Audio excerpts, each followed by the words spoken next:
Welcome to another edition of SVSU Red Alert, your weekly update on Saginaw Valley State University athletics. I'm JJ Boehm. The SVSU football team dropped another one on the road to Ashland. We'll review that one with head coach Jim Collins and get a preview of their upcoming matchup with Lake Erie. And we'll also get an update on the SVSU women's tennis team with their head coach Jen Boehm. That's all ahead on this edition of SVSU Red Alert.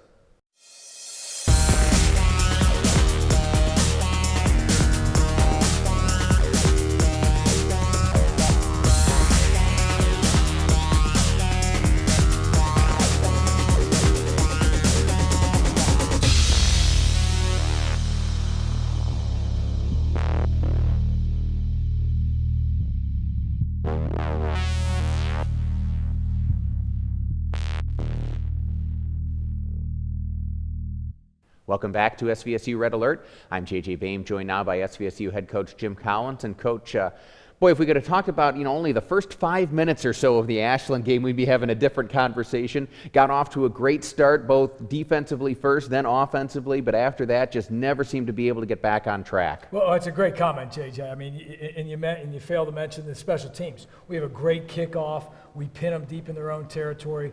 Defense goes 3 and outs. Offense gets the ball, drives down the field.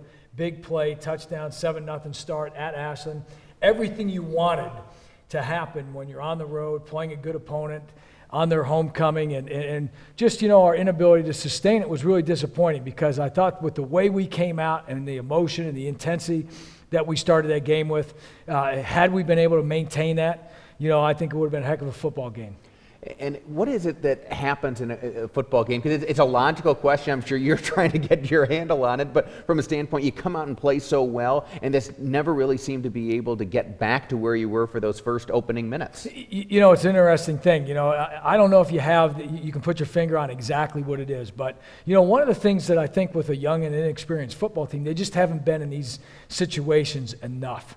And, I think what happens is Ashland got some momentum back with a score right away to tie the game. Then we went 3 and out. Didn't execute the way we needed to execute. Put a ball on the turf, recovered a fumble for a loss. Then we don't have a great punt. Give Ashland great field position. Now all of a sudden it's 14-7, and you're thinking to yourself, as a young player that's not been in this situation very often, what just happened? And, we weren't able to sustain anything. We made our share of plays in all phases, but there just wasn't that consistency and ability to sustain, especially on the offensive side. Because really, when you come back from halftime, another opportunity I thought where SVSU got a little bit of momentum back, that you make a goal line stand at the end of the first half, force Ashland into a field goal, so you're just down 17-7, knowing you're getting the ball to start the second half. Get a good kickoff return. You mentioned special teams. David Ney, good kickoff return, gets you the ball out near midfield, and then you're unable to get a first down, and then after that, it seemed like Ashland just totally took control. Great point about that moment in that football game. We went into the halftime, a lot of momentum, great goal line stand. We had moved the ball a little bit offensively, but not consistent enough. We thought we had a great plan coming out in the second half. First play gained about 3 or 4 yards, loss on the second play. So these negative plays on offense put us in a hole. 3rd and long, we have an opportunity to complete a 3rd and long pass. We didn't execute it. The ball got dropped. Now all of a sudden you're deflated. You have a great plan. You don't execute plays 2 and 3 in that plan. And then I think, your team, whether they get down on themselves or they lose a little bit of confidence in themselves, I'm not sure which one it is, but Ashland took the ball, really capitalized, went up 24-7. I thought from that point on, we just didn't do a very good job of recovering from that inability to get something going, and we didn't handle the adversity really well. And I thought a game where if you just see the final score, it can be a little bit misleading, because really it seemed as though the margin was because, as you said, offense just couldn't get things going, only 182 yards, I think, of total offense in the game. The defense actually made its share of plays, got a couple of interceptions, did some things well, but then eventually just got worn down, it seemed. Absolutely. First of all, 7 points is not good enough if you're going to win any games in this league. We were fortunate the week before we scored 7 and the defense scored 7.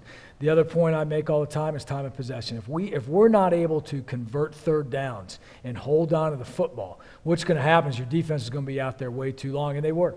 They were on the field for 37 minutes. The offense only had the ball for 23 minutes. It was an inability to convert 3rd downs. And when we looked at that 3rd down conversion, I give Ashland credit. They're a good football team. They did some good things, but we also made our share of mistakes on 3rd down that prevented us from extending those drives. So what do you do now to start working on those elements in particular? Because it's not as though you're going to suddenly not have to change things around if you want to come out on top. You got to make some of these adjustments and start showing improvement. You know, it's a tough situation to be in when you have young players and players that are inexperienced. And I'm not making excuses, but I'll make this point. You know, we have to have more stress on the practice field. And that's a double-edged sword. Too much stress with a young team, too much pressure, you know, the tendency is to hamper their development. If you don't put enough stress on them and make things a little easier than they should be in practice, then the guys aren't prepared for the stress that's going to happen on Saturdays. So the key for us is to put as much pressure on our young players in practice, try to do whatever we can to recreate what Saturday is going to feel like, and then hopefully that'll prepare them better for Saturdays. I thought this week we've had 2 great practices simply because I think there's been more pressure that we've put on them, because I think at this point in the season, you got to start putting more pressure on them. It's, you know, we're past the point of inexperience. 6 games in, they've got to start feeling the pressure of what it's going to take to succeed on Saturdays. Well, hopefully the Cardinals can see some success this coming Saturday as the Cardinals take on the Lake Erie Storm. We'll preview that one with Coach Collins a little bit later on. But when we come back, I'll be joined by SVSU tight ends coach Nate Hoyle. That's next on SVSU Red Alert.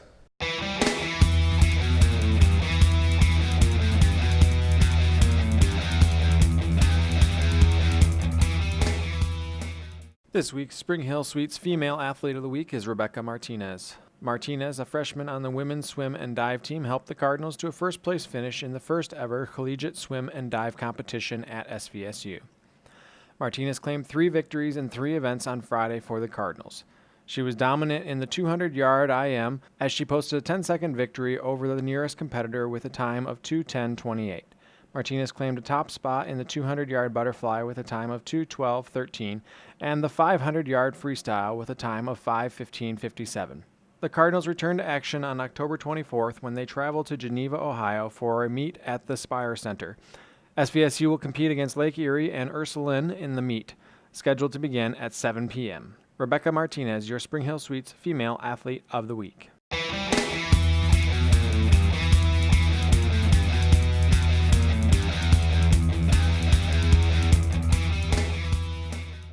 Welcome back to SVSU Red Alert. I'm JJ Boehm, joined now by SVSU tight ends coach Nate Hoyle. And Nate, welcome to the show. You get a chance now to work with this position group very familiar to you, having played the position here at Saginaw Valley. Right. It was exciting to be able to come back and be able to play for, coach for the same guys who I played for, doing the same thing, same position, everything like that. What is it like for you to, have gone through the system, know a lot of the responsibilities, and now work to be, as you said, on the other side, teaching and coaching that stuff? Right. It's been different. It's been a learning curve, obviously, jumping back into it. But definitely where I was before, being able to see it from the other side too, has helped me kind of relate to these tight ends, be able to see what they're seeing, see why they're confused. Because just a couple of years ago, I was on the same side thinking the same thing. So. And you've got an interesting position group. You've got 2 guys with a lot of experience in Andrew Dillon and Patrick O'Brien. Now, Patrick O'Brien just his 2nd year in football, but right. He's a senior, having played on the basketball team, so a lot of collegiate athletic experience. And then you've got Frank Heimkreider and Will Farr, a couple of redshirt freshmen.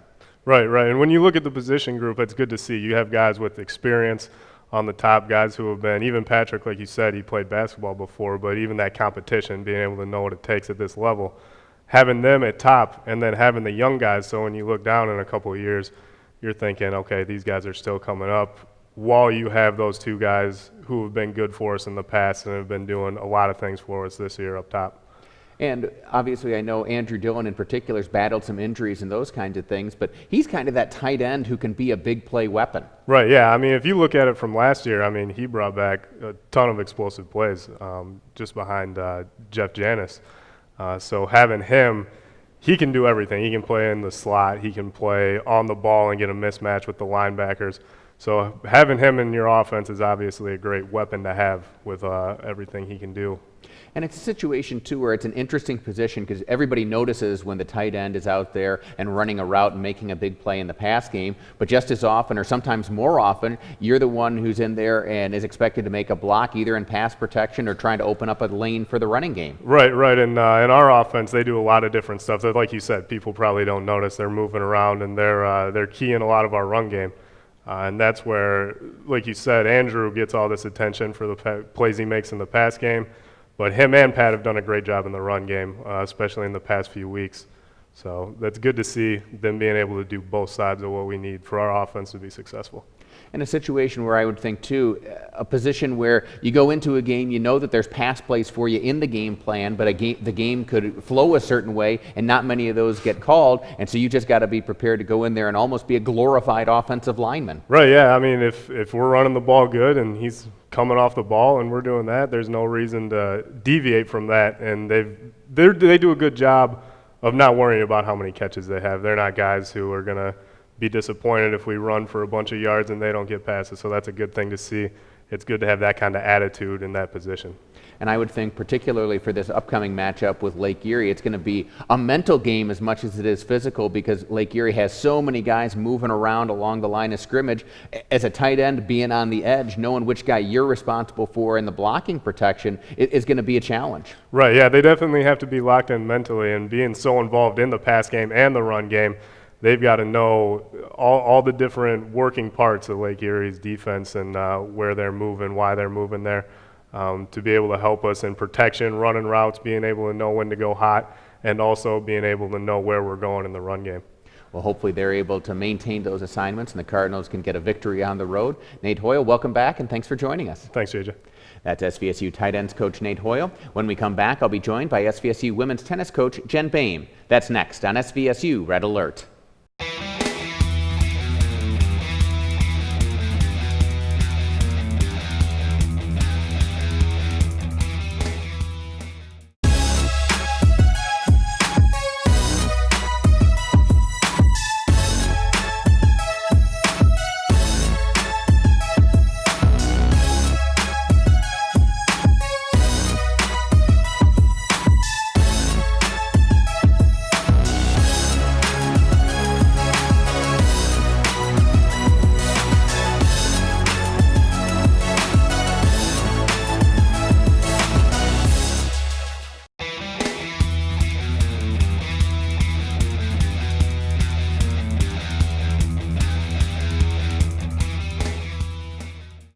Welcome back to SVSU Red Alert. I'm JJ Boehm, joined by SVSU women's tennis coach Jen Boehm, also my spouse. Jen, thanks for joining us. Of course, good to see you.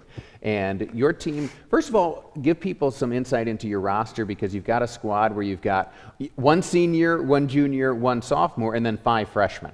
Yeah, it's a bit of an interesting mix, but I think, we knew we were going to be bringing in some new faces just with 3 returners. So it was always kind of anxious to see how they would all mix together. And I would say overall, I've been really impressed. And we have a couple girls from St. Clair High School, Abby Schonk and Danielle Slonak. So they've been great additions. We have Lauren Sharp and Shay Donahue from the Lansing area. And then we also have Michaela Kasdan from Southfield. So all Michigan girls, which is great because we've had probably the best parent support we've ever had, which makes a big difference because they travel on the road with us as well. So every match kind of has a home match feel to it. And then at the top of your lineup, you've got those 3 returners that we talked about. You've got Isabella Ismailova at number 1 singles, Erin Dowd playing number 2 singles, and Megan Woody, your lone senior, playing number 3 singles. Right. And so we've got our experienced players playing the top half of our lineup. I think by design, we've got some really competitive, we've just got a very, I would say, even lineup in terms of level. I think Isabella does a great job at number 1. But Erin and Megan have been in the trenches. Erin has had a lot of success over the past couple years, especially. So she's up in a new tier, I think. And it hasn't been easy, but she's done a great job. And Megan is grinding out matches and just, playing like a senior with a mission. And your team coming off a very big, important victory, a 5-4 win over Hillsdale this past Sunday. And I know that felt good on a number of levels, particularly because you'd lost 4 5-4 matches earlier in the season. This seems to be a conference of 5-4 matches, and we knew that going in, just looking at the strength of everyone's lineup and our own. So we knew we were going to be in for a battle. We didn't know it would be this close, so often. But I can't tell you how good it feels to get that win after the 5th 5-4 match. You just feel like eventually it's got to go your way, and that's what we kept saying. And the girls kept believing it, and it happened for us. And now you head into your final 2 matches of the regular season against the top 2 teams in the standings right now. Northwood in second place, you play them on Saturday, and then you go down to Wayne State, the number 1 team right now, and play them on Sunday. Sure. Well, I think it's the right time of year for us to play the best teams because we've definitely been increasing our energy and just confidence throughout the season. And so this is the right time for us to test ourselves against those teams, and we're feeling good about our chances in both of them. Obviously, very strong teams have a history of being very strong, but we're going to go out and try to get some wins this weekend. And obviously there are still some matches left to be played, but with the win over Hillsdale, your team in good position to be able to secure that 8th spot to get into the GLIAC tournament. Provided that happens and you get that opportunity to play in the GLIAC tournament, how do you feel your team is prepared now for the tournament as it was compared to when the season began? Sure. Well, I think we've definitely had our share of pressure situations, which is the tournament is a much faster pace in that you only play to 5 points and then all matches are pulled after a team reaches 5. So you're kind of playing on a time limit almost, and that's a different feel for tennis. We're usually just allowed to finish matches at our own pace. So plus there's just a great atmosphere of having 8 teams all in one place competing for 1 spot in the NCAA tournament. So that's something we find as an exciting challenge and an opportunity, and maybe we can turn some of those 5-4s that we lost earlier in the season. Well, hopefully you get that opportunity and are able to turn some of those around, and good luck this weekend against Northwood and Wayne State. Thank you. And when we come back, I'll be joined by SVSU football coach Jim Collins. That's next on SVSU Red Alert.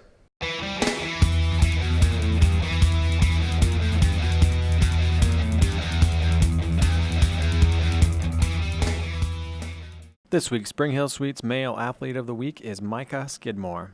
Skidmore, a senior on the SVSU men's golf team, helped the Cardinals to a tie for 6th place at the GLIAC Men's Golf Championships. As an individual, Skidmore finished in the tie for 6th place with a 3-day total of 215. The senior shot an opening round even par 72 and then followed that up with 2 under 70 in the second round. He finished the championship with a 73 plus 1 in the third round on Sunday. It was the 3rd time in 4 tournaments that Skidmore finished in the top 10, as he finished in a tie for 10th at the Al Watrous Intercollegiate and the first NCAA Midwest Regional Tournament. The SVSU golf team concluded their fall portion of the schedule with the conclusion of the GLIAC Championships on Sunday. The team returns to action on February 28th when they travel to Brooksville, Florida to play in the World Woods Golf Club for their annual spring trip. Micah Skidmore, your Spring Hill Suites Male Athlete of the Week.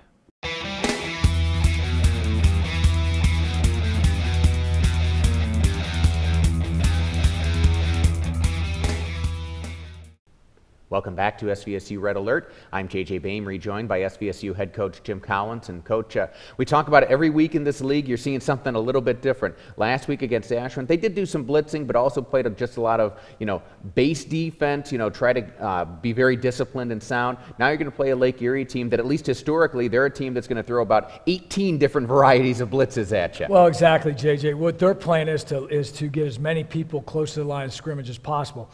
And really, that's their plan for stopping the run, and it's also their plan for putting the pressure on a quarterback and passing down. So, we spend 2 days in practice working against the blitz, obviously, preparing our guys for the blitz. And we've seen enough blitz throughout the first 5-6 weeks that I think there's nothing we haven't seen. We just don't know which ones we're going to see on Saturday that they've got in their plan.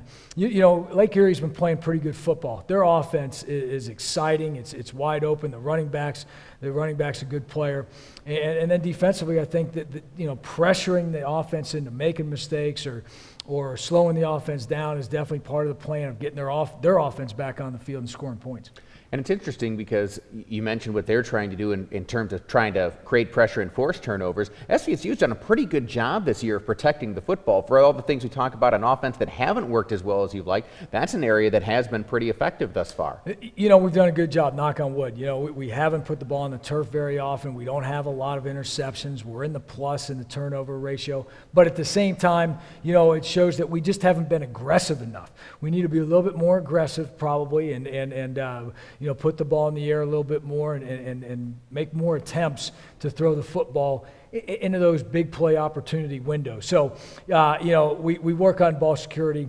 We work on takeaways every day. It's a big part of our practice plan. You know, it's something to be proud of, but then again, at the same time, like I said, we need to be even more aggressive on offense. Obviously, people see and hear a team that's going to blitz you a lot. They understand the aspect of blitz pickup and what you're going to have to do in that respect. But the other part of that is the quarterback and the receiver have to recognize what the hot route is going to be, and they have to be in sync as well. You know, JJ, that's a great point because, number one, Lake Erie is going to give us some different coverages. So there's going to be coverages where you're going to be able to throw hot routes or routes to players that are uncovered because the blitz vacated a defensive zone. But you're also going to see some man coverage with no safeties over the top where they're going to take away that quick hot route and force you to execute a deeper ball down the field and then under pressure and under duress. So a lot of great challenges for our offense this week. And then, as you mentioned, on defense, they're a team that usually likes to spread it out. They run a lot of misdirection in there. They've got other weapons, but their running back, Anthony Bilal, certainly is someone who you've got to focus on because he's one of the best running backs in the entire league. Exactly. And, you know, he's been there for a couple years now, and he's right from that. You know, he's playing on the same field he played on in high school. The thing that impresses me the most about Anthony is just his ability to make big plays. I mean, if you give him, you know, Gail Sears used to say, you know, you give me a little crease, I'm going to take it to the house. That's the type of player this is. If you give him just a little bit of a crease, he's small enough to fit through it and fast enough to take it all the way. So we've got to do a great job of making sure we're running the football and tackling. How do you get the bad taste of last Saturday's loss to Ashland out of your mouth so that you're able to go back, because you've got to go back and make another long trip, this time to Lake Erie? Well, you know, it's going to come down to the way we prepare all week long. If we can get on the bus on Friday feeling confident that we've had a good week of preparation, it's going to make that trip a lot easier. But if we don't have a great week of practice and we get on that bus and there's doubt in our mind, it's going to be tough and it's going to be a bigger challenge than the other way. So, you know, it all comes down to preparation. Practicing hard. I thought we've had two great ones so far. We got to continue to keep practicing hard. Our players, they're starting to understand more how practice relates to what happens on Saturdays. And, you know, sometimes it takes a game like Ashland, you know, to sink in with some guys. Some guys have gotten it all along. Some guys, you know, they don't quite understand how hard you need to practice in order to play your best on Saturdays. And I think the Ashland game opened some players' eyes, so to speak. Well, hopefully it does open their eyes, and hopefully they're able to bounce back with a victory this Saturday against Lake Erie. Coach Collins, good luck. Thanks, JJ. That's SVSU head football coach Jim Collins. I'm JJ Bain. We thank you for watching, and we hope you have enjoyed this edition of SVSU Red Alert.